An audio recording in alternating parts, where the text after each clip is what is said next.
This is Pet Life Radio. Let's talk pets. It's Oh Behave with Arden Moore, the show that teaches you how to have harmony in the household with your pets. Join Arden as she travels coast to coast to help millions better understand why cats and dogs do what they do. Get the latest scoop on famous faces, their perfectly pampered pets, and who's walking who in Rin Tin Tinseltown. From famous pet experts and best-selling authors to television and movie stars, you'll get the latest buzz from wagging tongues and tails. Garner great pet tips and have a doggone fur-flying fun time. So get ready for the pause and applause as we unleash your Oh Behave host, America's pet edutainer, Arden Moore. Welcome to the Oh Behave Show on Pet Life Radio. I'm your host, Arden Moore. Today's show features one of the world's top dogs in the field of veterinary medicine and pet behavior. He's also one of the most creative geniuses I know. Yeah, I said the word, genius. He is the creative force behind a must-see television channel for viewers who bark and wag their tails. It's called DogTV, and it is revolutionizing good behavior in many stay-at-home dogs. Please join me in giving pause and applause to the one and only Dr. Nicholas Dodman. Welcome to our show, Dr. Nick. Hey, Arden. Thanks for having me on. Good to chat with you again. Oh, yeah, absolutely. Hey, folks, Dr. Dodman is here to talk about why your dog deserves DogTV. He's going to talk about his latest book and much more. So you know the drill. Sit and stay. We'll be right back after this commercial break. Time for a pause. For furry ones, actually, sit and stay. Oh Behave will be right back. Molly, here's your dinner. Zeus, that's not your food. Don't let that happen to your precious cat. Elevate your cat's eating experience with the Cat Tree Tray. The Cat Tree Tray keeps your cat's food off the floor and conveniently located on the cat tree. It's the perfect way to eat. It's a beautiful wrought iron tray that easily attaches to your cat tree and keeps dogs and other critters out of your cat's dish. A must for multi-pet households. There's a 6-inch tray for large bowls and a 4-inch tray for smaller bowls. Purchase your Cat Tree Tray today. Go right now to cattreetray.com. That's cattreetray.com. cattreetray.com.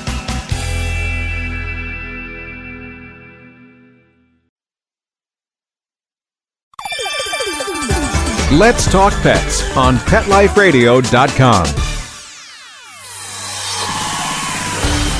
Oh Behave is back with more tail-wagging ways to achieve harmony in the household with your pets. Now back to your fetching host, America's pet edutainer, Arden Moore.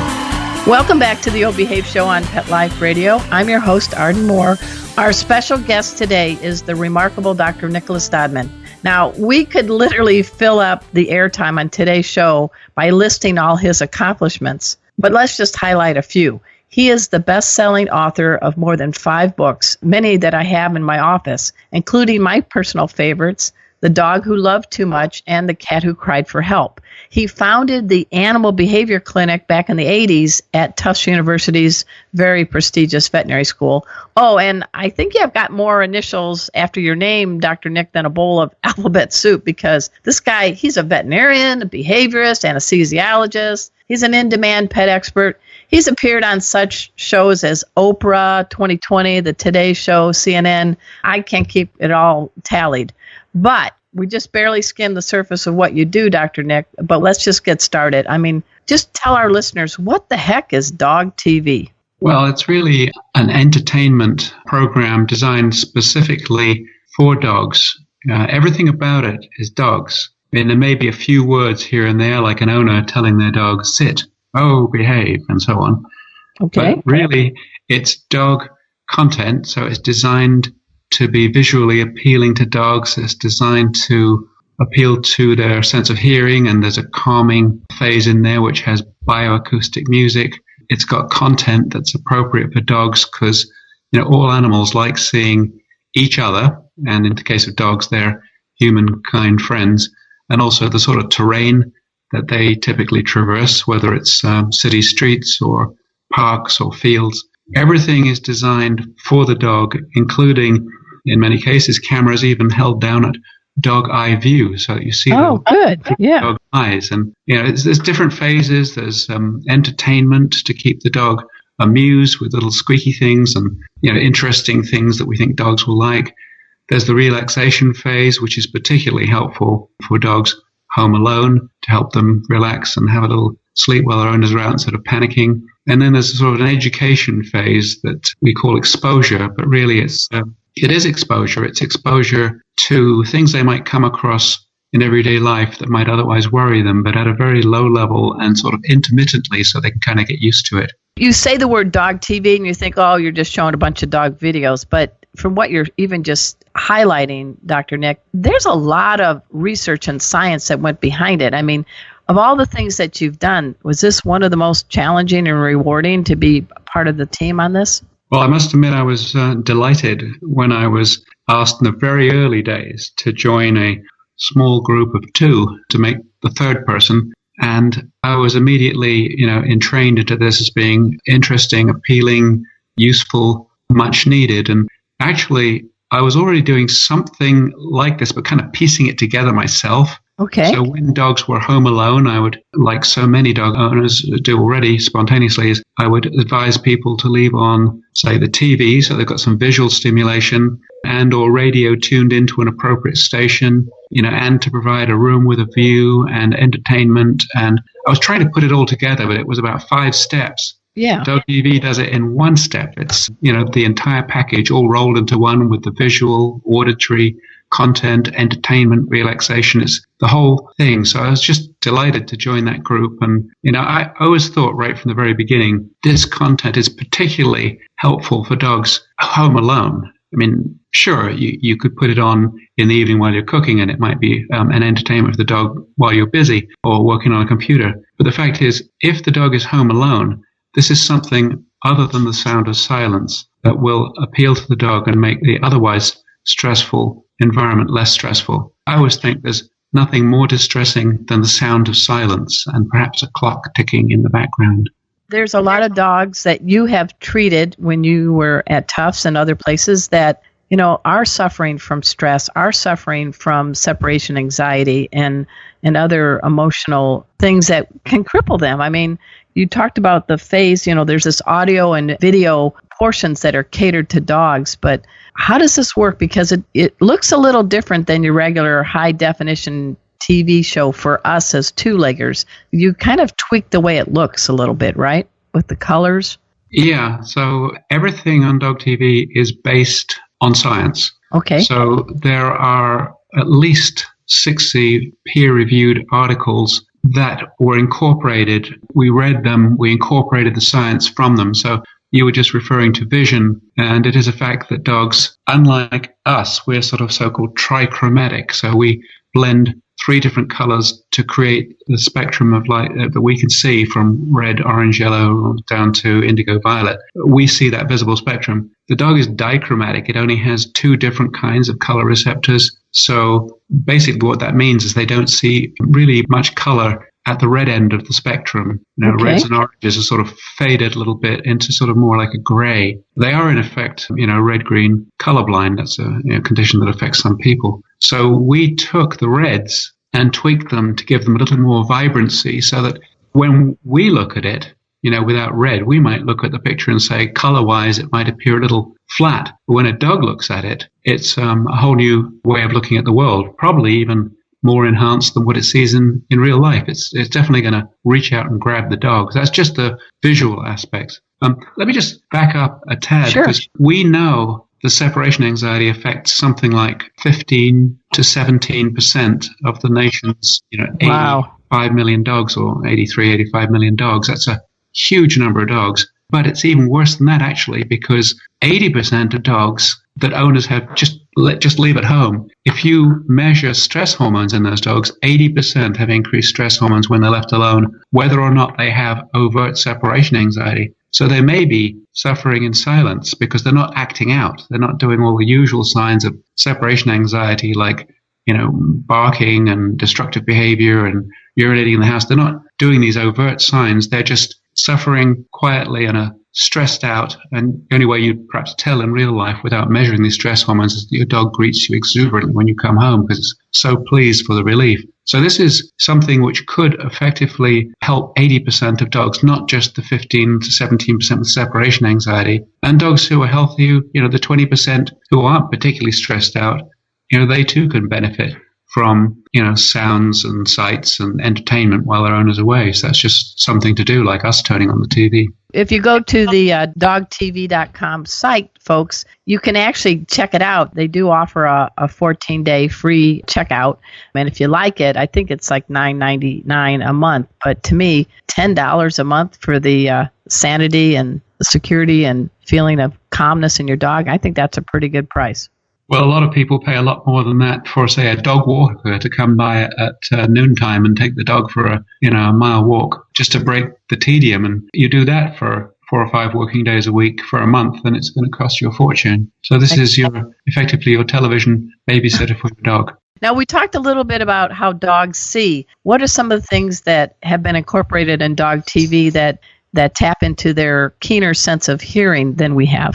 Well, their sense of hearing is similar to ours, except that they hear in the higher registers. They hear about an octave higher than we can in the so-called ultrasound range. Most TVs can't actually create ultrasound, but we do know that little sort of sharp sounds, and in the entertainment section, there are little sort of squeaky noise and things. So, if the dog is sort of sitting there, feeling miserable looking out of the window and the TV kind of goes, then they turn towards it. And we did an experiment for Dog TV and looked at a whole bunch of videos that were taken of dogs home alone watching, either Dog TV or some other, sort of what we call control phases. And without going into huge detail, just to say that the dogs with Dog TV watch television for about 13% of the time, maybe 5-10 seconds at a time. They're not couch potatoes. They just look at it and say, hey, that's interesting, and then look away, just like we might when we've got Good Morning America on when we're cooking breakfast. Hey,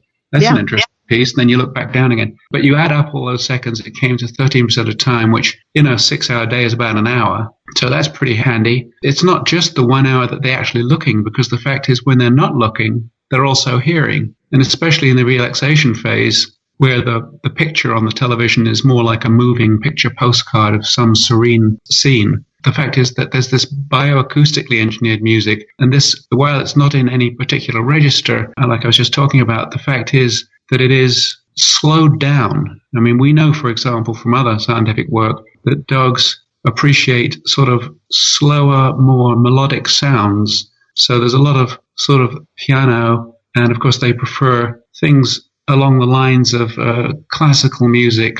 So we take that, and or sort of sometimes little ditties and songs and slow it down and entrain it to biological rhythms. Wow. I guess my corny sense of humor with singing, I just need to slow it down to get Kona and Bujo and Cleo to maybe appreciate my singing a little bit more, Dr. Nick. Yeah, I mean, I tried this one time, actually, I can't remember, I think it was before I met Dog TV, I was experimenting with bioacoustic sounds, and there are a couple of CDs that are out. Of course, this is just sound, whereas Dog TV is the whole package. But I took one of these, I think it was called Through a Dog's Ear, and I played it to a dog who was running up and down my office building, jumping and barking on everybody. I attached a cardiac monitor, it's just like a belly band around the dog so I could actually record his heart rate remotely. And from this exuberant dog, the minute I turned on this CD and this high definition sound bioacoustic music, the dog sort of immediately stopped, kind of looked around, and then sort of sat down and then sort of went into the sort of sphinx position. And his heart rate went from like 120 down to 100, down to 80. And the next thing is he was in a nice kind of like snoozing mode.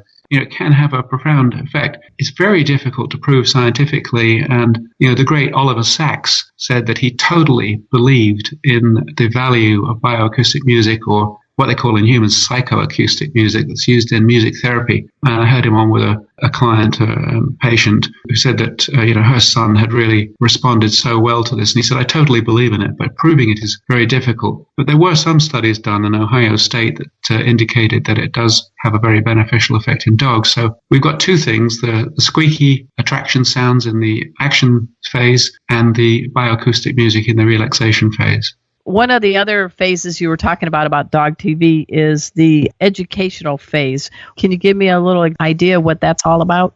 Well, for example, there is a little bit of, and don't panic, anybody listening, there's very muted, for example, thunderstorm sounds that are sort of just spliced in ever so subtly in the background, and they sort of appear followed by something more entertaining. You've got sounds of doorbells, but again, don't worry, it's kind of tuned down. For example, an owner bringing her dog to the door and telling it to sit, and it sits nicely. And you might think, well, dogs don't learn by observation like that, but actually they do. So that was another one of the papers that we looked at, and it was, it's not directly to do with Dog TV, but if you take puppies and you show them pictures of puppies cavorting around, they can actually become sort of socialized through video images. And there's also publications that show that if you have an owner addressing their dog with voice and hand signals, that the dog will sit there and watch their owner on the screen or some other person actually obeying what's on TV. So they're watching. And then you take away the voice and just with hand signals, the dog will respond. It didn't used to be this way because in the old days, the so-called flicker fusion rate was such that the dog wasn't able to see television. But with modern digital television, with faster rates, they can see the picture just fine, and they can hear, obviously, just fine. We've known this for a long time. I've had people come to me and say, my dog, he loves television. And one of them, he would always, when he heard the theme song for that Barney the Purple Dinosaur, he would You're not going to sing that. Are you going to sing that for us now? I'm not sure I can. Okay.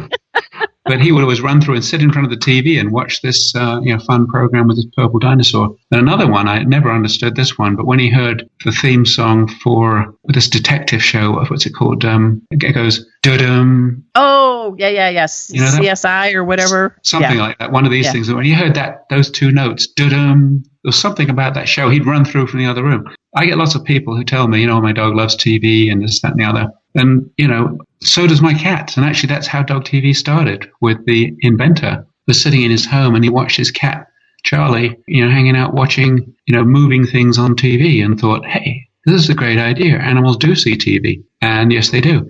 And that may be that visually certain breeds might be less susceptible to the visual component. So if you take a big old lazy scent hound, like a bloodhound, who lives his life through with his nose to the ground and not paying much attention to other things, it may not be just as susceptible to the visual component, although still the audio component would be helpful in terms of relaxation and the bioacoustic music. Gotcha. And Mark was listening, and that dun-dun was not CSI, it was Law and Order. So Law and Order, that was what it was. Mark is winning the trivia contest. He's beating us, Dr. Nick. Hey, before we take a commercial break, I know there's Dog TV. Have you ever entertained the idea of Cat TV? What's the difference? Well, at the beginning, that was definitely on the cards. We had three possibilities. One was Dog TV, one was Cat TV, and the other was a show designed for pet owners that was going to be really different from anything else that's out there, very substantive. These other ideas have been shelved temporarily, while the major push has been to get Dog TV launched up and running. And now it's in a huge number of countries with a whole load of platforms. Some countries have more than one platform showing it. Germany's over Europe, Korea, United States. It's all over the world, and it's going gangbusters. So it certainly seems to be catching on, and that really means that it's working. So we're very happy about that. But maybe cats will come next. Yeah. I mean, my cat really pays attention at the end of the CBS Good Morning Show, if they do that little 1-minute clip of something nature, they had this one scene and there's no, talking over the shoot. And Casey jumped right up when they had these different birds on there. And the birds were as big as he was. And he was trying to paw at the birds. And then because his dignity was at stake, he pretended to groom. But he sat there next to the flat screen TV trying to touch the birds and then realized they were one-dimensional. And he went to grooming. So, cat dignity preserved. Fooled him. Hey, folks, we're talking with Dr. Nicholas Dodman. He is one of the forces behind DogTV, but he is a best-selling author. He's an incredible animal behaviorist and veterinarian.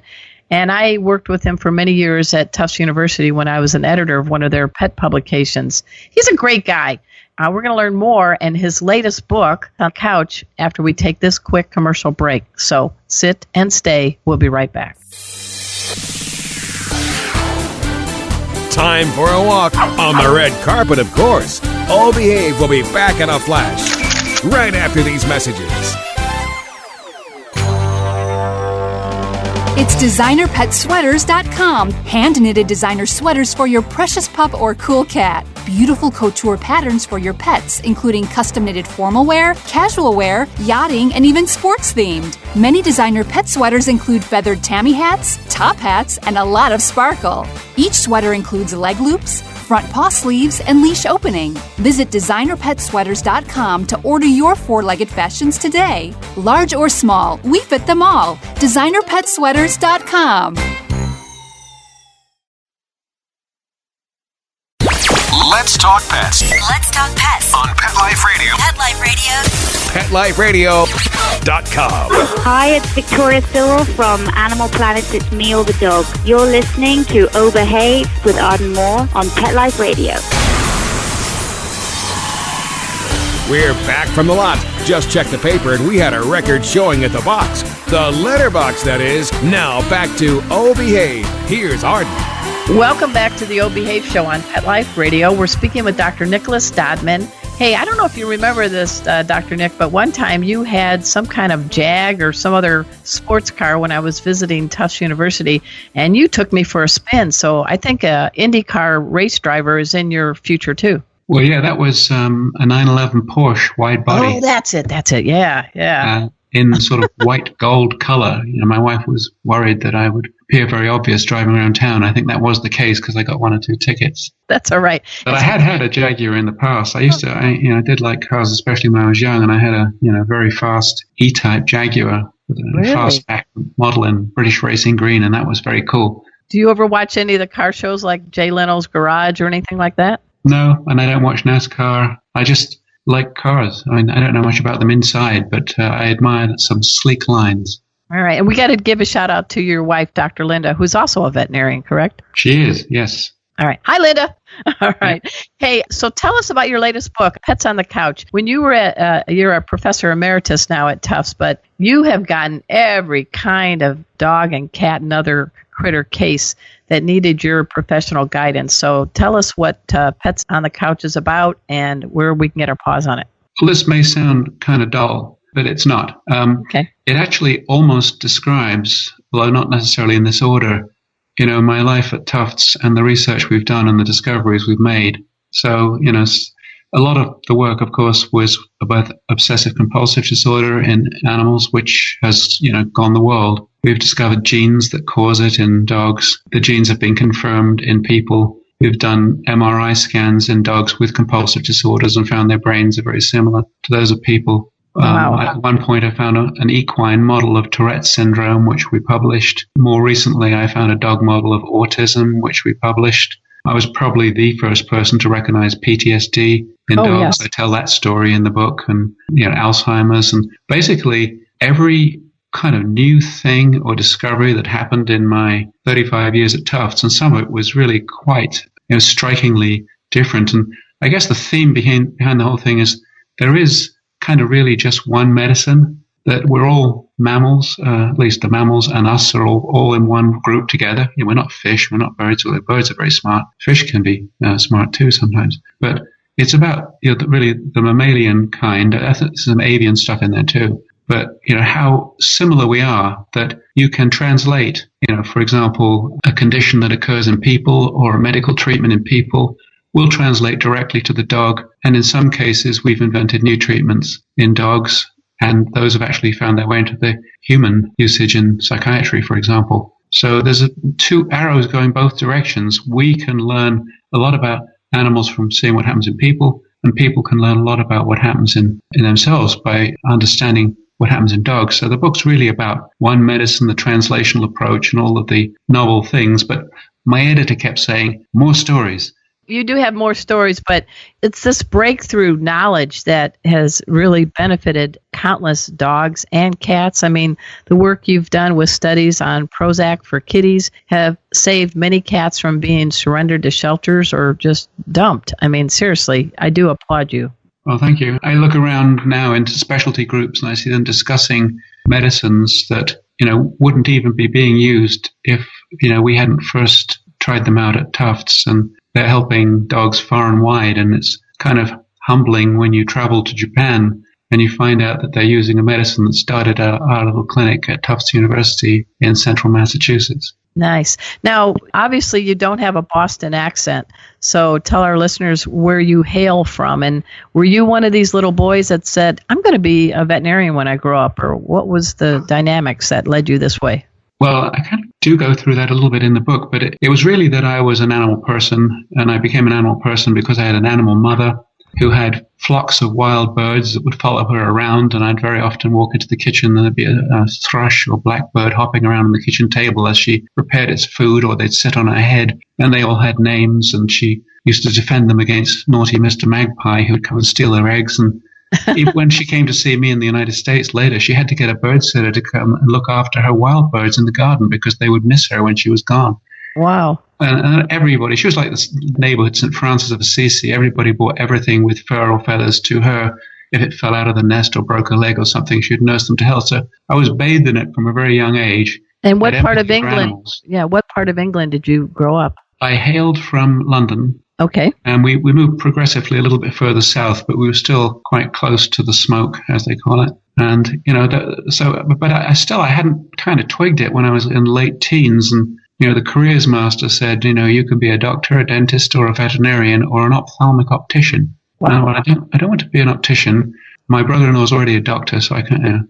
So I don't want to follow his footsteps. And dentists in Britain working with NIH have often a short life. It's very stressful because they have to work very hard for the national health to make money. And I thought, vet sounds good. Then I thought, wait a minute, that's my roots. There you go. It was to do with, more animal, what I'm getting more involved in these days is, animal welfare. And I have a little not-for-profit that I co-founded, which people can take a look at. It's called the Center for Canine Behavior Studies. And you can access that, yes. drdodman.org.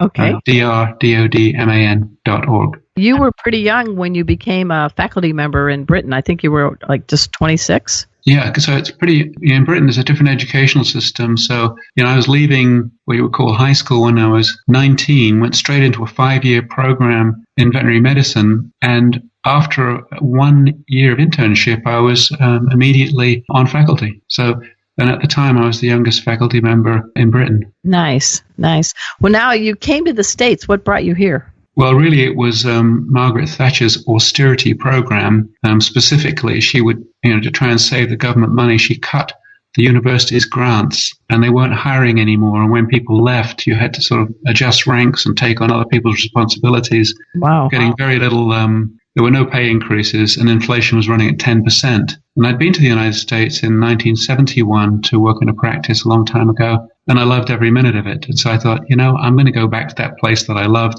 the land of opportunity. And sure enough, back there in 1981, I could not believe my luck at landing the job at Tufts, and it was just a dream come true. But funnily enough, as the years have gone by, we're sort of, not that it affects me now in retirement, but I see the austerity thing is beginning to creep back even here.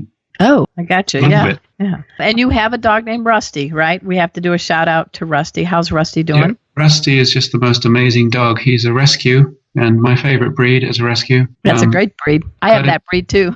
You do? Yeah. I got him when he was 8 months old, and he's now about 9.5. And he's my shadow, and he's a wonderful dog. He listens, he loves, He runs. He's great with people, men, women, children, other dogs. If a dog oppresses him, he doesn't roll on his back or run away. He'll stand his ground. He would never attack a dog. I never have to worry. But if he was attacked, I've seen that happen twice, he will fight back. But, he's actually a peace-loving dog. And I just feel totally comfortable anywhere I go, and he would never run away or leave me. There was another dog I wrote about in the book called Jasper. Yes. And Jasper was also a rescue, but he was a very naughty boy. He always ran away and was found in the next town or picked up by the dog officer. And you could say that I was a bad owner because I didn't keep him on leash all the time, but I thought that was inhumane. And he had a wonderful few years with me. But when I was down in Chesapeake Bay about 9 months ago, he took off after a deer on the top of a cliff and just disappeared. His GPS tracker, which I had to have for him, stopped sending signals, and he was never heard of again. I'm afraid to say he might have gone over the cliff, but my wife Linda, the other vet in the family, is absolutely convinced that somehow a local naval station blocked the signal and that he's alive and well somewhere, probably been taken into another home, because apparently that is the way down in Maryland. We were told by the animal control officer that people see a dog wandering around, they say, oh, good, a free dog, and they take off all its tags and put on their own. Oh. Which is kind of weird. Yeah, and that's kind of unsettling because you don't know, but I hope one day the mystery is solved and you do find a healthy, happy Jasper. That would be my wish for you. I hope he comes back. I know Rusty, though, I can just imagine, does Rusty have any idea, or do people have any idea when you're walking Rusty, here's this nice man and his dog, that all the knowledge you have about dogs, do you ever get people that don't recognize you and try to give you guidance, pet behavior advice? Well, I do have some people recognize me, like one of the 2 times in my life I was ever bitten. I was walking down a path with Rusty with a chucket throwing a tennis ball, and a dog came careening around the corner, trailing its lead, flew straight at me and bit me in the leg. It wasn't a bad bite. He tore my jeans, and there was a dent. Mm-hmm. And the owner came around and said, oh, I'm so sorry. I just got him from a shelter, and it's the first time he just pulled the leash out of my hand, and I don't know. And I said, don't worry about it. She said, you're not Dr. Dodman, are you?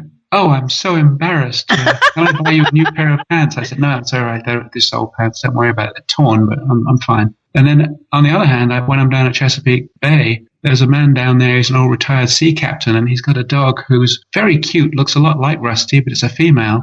Okay. And I know from my knowledge of dogs that this dog wants to say hi to Rusty, and I know Rusty wants to say hi to the dog, but he says, no, she's not good with other dogs. And I say, but I think it's going to be fine. No, you just don't understand. I said, well, just let her off leash. She'll be fine. No, we did that once before and there was a terrible fight. I can't do that. Please stay away. And I don't say who I am. I just say, okay. Oh, man. I put him on leash and walk by. We're going to put you on. We're going to have to put you on What's My Line or something, or we have to do a surprise visit to that sea captain and explain who you are, Dr. Dodman, because between you and Rusty, I'm sure this dog would have a good companionship. So, hey, it happens, right? It happens. We're speaking with Dr. Nicholas Dodman, listeners, and I want you to dash over to DogTV.com. Check it out. It's going to help dogs who stay home alone, and it has a lot of components to it, and there's a lot of science behind it, and you can check it out for free for like 14 days. If you do like it, it's $9.99 a month. That is nothing. That is nothing for the well-being of your dog. In addition, I do want you to check out, if you want to learn more about dog behavior and what's going on, we're speaking to one of the top people in the planet when it comes to research, and go to Dr. Dodman, is it .org or .com? .org.com will work. Okay. All right. And that'll just forward you right to the Center for Canine Behavior Studies, and you can learn even more. I got to say, Dr. Nick, I have been delighted and honored to share some of your knowledge when I was an editor at Tufts and when I write for different publications. You're a go-to guy, and you've really, really improved the well-being of dogs, cats, and other critters all over this planet. So from that kid in the kitchen with your mom wrestling with birds, I mean, look what you've done. It's been a wild ride and a lot of fun. And I think being a veterinarian is terrific because you have a lot more scope, I think. On medicine these days, you have to stay on rails and you have to do what you do and you can't move sideways. And, I did move from anesthesiology into behavior and then behavior into psychopharmacology and then into genetics. And, you can just, dance around between fields. So it's been terrific. But I got to say, you've always been there for me. And, I'm a fan of yours too, Arden. And we had a lot of fun working together in the past, and it's great to talk with you today. Well, I appreciate that. Folks, please go to dogtv.com. Please check out drdoctordodman.com. You can learn a lot and be inspired and motivated, and best of all, you can bring out the best in your pets. And at this time also, I want to give a pause up to my producer, Mark Winter. He is the wizard of pause. Pet Life Radio is the largest and most listened to pet radio network on the planet, and a lot of that has been behind the genius of this guy, Mark Winter. Hey, I just gave you a doctor degree, Mark. Sorry about that, but that's all right. And the other good news, listeners, is somebody named Oprah has picked our show, Oh Behave, as one of her top 3 favorite pet podcasts on the planet. So we're very honored by that. So keep tuning in. Tell all your friends. So until next time, this is your flea-free host, Arden Moore, delivering just 2 words to all you 2, 3, and 4-leggers out there. Oh, behave. Coast to coast and around the world, it's Oh Behave with Arden Moore. Find out why cats and dogs do the things they do, and get the latest buzz from wagging tongues and tails in Rin Tin Tinseltown. From famous pet experts and best-selling authors to television and movie stars, you'll get great tail-wagging pet tips and have a fur-flying fun time. All Behave with America's pet edutainer, Arden Moore. Every week on demand, only on PetLifeRadio.com.